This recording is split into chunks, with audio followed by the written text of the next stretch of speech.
François Bayrou a joué un rôle très important dans la victoire d'Emmanuel Macron. Lorsqu'il le rejoint à la mi-février, eh bien très vite on voit qu'Emmanuel Macron progresse très nettement et il lui a peut-être permis d'ailleurs de l'emporter assez nettement au premier tour de l'élection présidentielle. En tout cas, c'est ce que pense François Bayrou. Et du coup, compte tenu de la personnalité de François Bayrou, il s'autorise quelques actes, quelques prises de parole, parfois un peu indépendantes, quelques libertés, comme vous dites.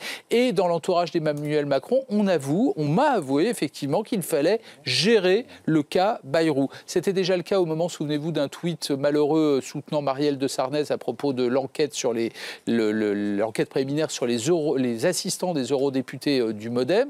Là, à nouveau, sur ce coup de fil passé en tant que citoyen à la direction de Radio France, ce que vient de faire Édouard Philippe, c'est un recadrage en bonne et due forme. C'est une manière pour le Premier ministre de montrer son autorité de chef du gouvernement et de futur chef de la majorité. C'est aussi une manière de marquer son territoire face à Emmanuel Macron. Mais oui, ça en dit long. Les relations entre La République En Marche et François Bayrou ne sont pas au beau fixe. Souvenez-vous de ce qui s'était passé au moment des investitures où François Bayrou réclamait plus de candidats, plus de gentillesse pour les candidats du MoDem dans ces législatives.